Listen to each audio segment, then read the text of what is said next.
Welcome back to New to Prepping with the Frontier Preppers. My name is Billy, and in today's episode number 9, we're going to be talking about shelter.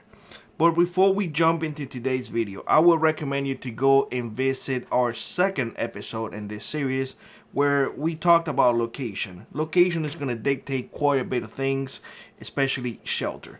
Now, let's jump into today's topic. When it comes to shelter, you have to consider shelters are like firearms. There are so many, and a lot of folks have preferences.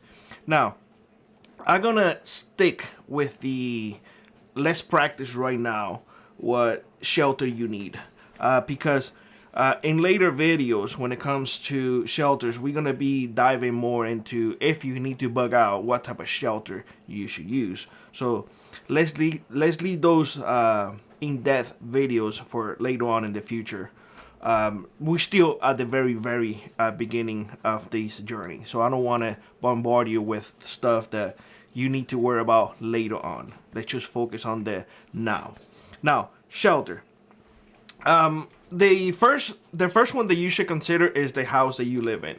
That is your shelter. That is your permanent shelter for all intended purposes, whether it is a house, whether it's a trailer, whether it's a container, whether it's a HUD. It doesn't matter. That is your permanent shelter. That is the one that you have right now.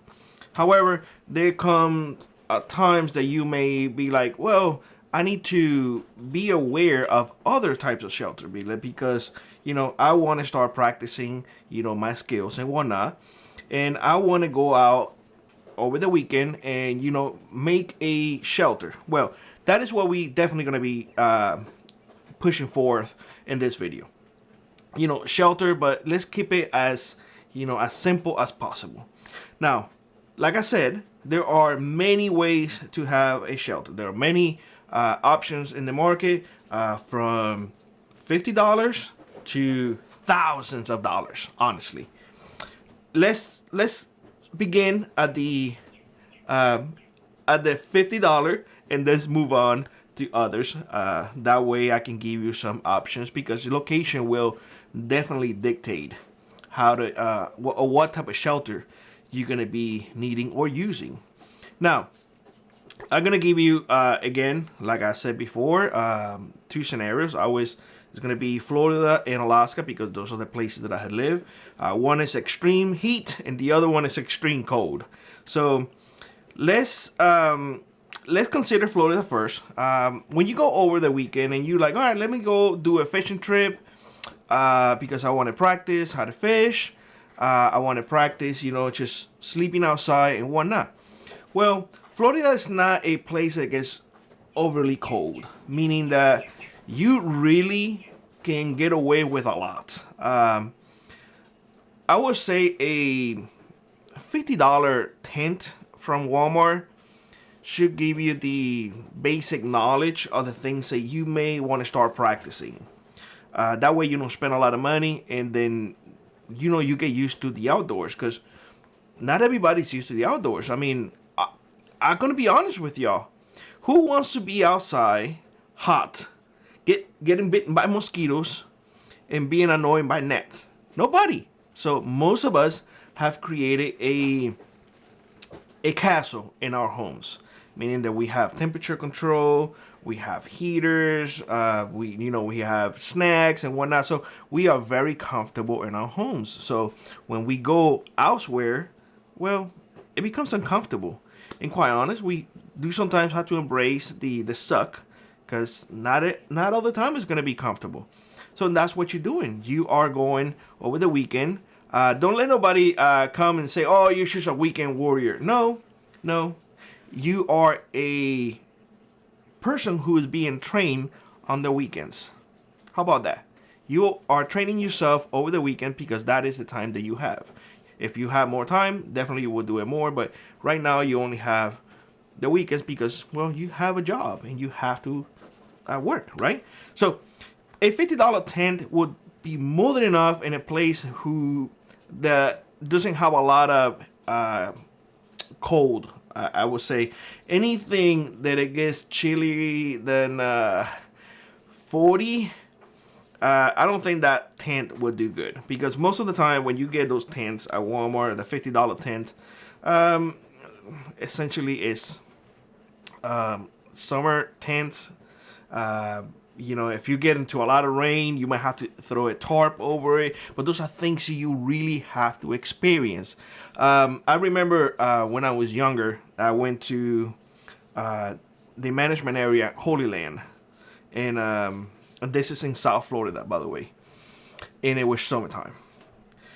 Man, I took out the rain fly over it because I was like, man, it's hot, and I want the air, to cool me down and whatnot. And I couldn't open the windows or the door because the mosquitoes were out. Well, rain came, and for the life of me, I couldn't put that rain flag all over again because it was dark. Mosquitoes would. Yes, the mosquitoes do still out when it's not really pouring. There are mosquitoes out, so I was getting bit by mosquitoes. I was getting wet, and my solution was I got a tarp and I throw it over, and I got rocks and I put it around. And I got hot, absolutely, but I learned a valuable lesson. Do not remove the rain the rain thingamabob. It's a good practice. It's a very good practice. Now, let's say that you want to go more primitive. Well, that's okay too. Take your tarp. The tarp is going to be one of your best friends. A garbage bag. Those construction garbage bags. Take it. Open it. Just lay it down. Sort of like like when you have a line and then you put it over. I don't want to give you everything. I want you to do a little bit of research and see what intrigues you.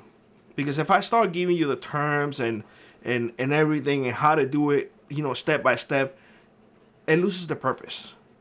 All you're doing is what I'm telling you. I want you to go and experience for yourself. I literally want you to right now, as you learn, I want you to go through the hardships and fail and have fun doing it. Because I'll tell you what, just like I was laughing with you, telling you the story, you should be able to do the same. Okay? So don't see it as a bad thing. It's a good thing. Failing right now is a good thing because you're learning and you're experiencing new things. Okay? So do that. Take a tarp, lay down. If you don't want to spend the night, that's fine. Spend the afternoon, spend the morning. Whatever makes you comfortable. Take a tarp, put it in there, sit under that tarp, and read a book. Just enjoy the time. Now, if you're in Alaska, that's a different story. And if you're in a cold environment, that's a little different story. You're going to have to do a little bit more because it gets really cold. Even at nighttime, it gets a little chilly sometimes. Sometimes, not all the time, but sometimes. So, can you do with that $50 tent from Walmart? Possibly. But you're going to have to now bring at least a sleeping bag, to be more comfortable. Let's say that you don't want to do that you want to do it, with the tent, with the tarp. That's okay, but I will recommend you still to bring a sleeping bag, or if not, bring a wool blanket. That's okay. If it gets under 30, be careful now, okay? Be careful, because people say, "Oh, they have those wool blankets will be awesome." I have a different experience. I was moose hunting, and I took D and a Lass. We didn't have the pugs at the time, and our previous pug passed away, so we were dog free for a little bit. And I tell you what, it got to, I think it was like 31, 30, right around there. And all I brought was wool blankets. They got cold, y'all. They got cold. Dee was miserable. She had her clothes on, and her jacket on, and wool blankets on. And when that, nighttime came in, and all of that moisture and the cold and everything, she was like, yeah, don't experiment with me anymore. So I'm just gonna give you a heads up. Be mindful. The wool blankets are not what people made them to be. Okay, they are good, but they do have limitations, like everything. And that is what you're learning right now when it comes to shelter and whatnot. What is the things that you really need? What are the things that are going to work out for you? Because you have special needs. Your circumstances are not the same as mine. I mentioned this a million times in previous videos. And you have to do what is right for you. So if you want to go cheap and you don't want to spend a lot of money, it is okay. Get a garbage bag. You know, one of those constructive garbage bags. Make a shelter. If you don't want to do that either, go with a little hatchet. You know, try to build something primitive. You know, like with trees and whatnot. Whatever it is that you want to do in order to experience what it is to make a shelter. I'm just giving you ideas. The point here is go, do it, write things down, the things that you like and the things you didn't like. And then go back again. Just don't do it one time. Just go back again and do the things that you like and improve upon. I guarantee you by the third or fourth time, you're going to be like, man, I think I got this. I knew that crazy Cuban was not that crazy. I guarantee you that. And I hope that you come back to these videos and say, Billy, I am glad that I listened to you, because now I have a better understanding of how I can make a shelter, and I have a better appreciation of the things that I have inside my home that makes me comfortable. So, but yeah, shelter is a very important aspect of being prepared.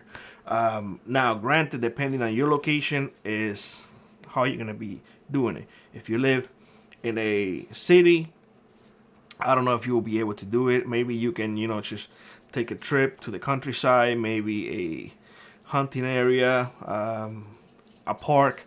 I don't know. Just try to do it. Now, that is on the cheap. If you want to go on the expensive, I honestly would not recommend you right now at this point to spend a lot of money.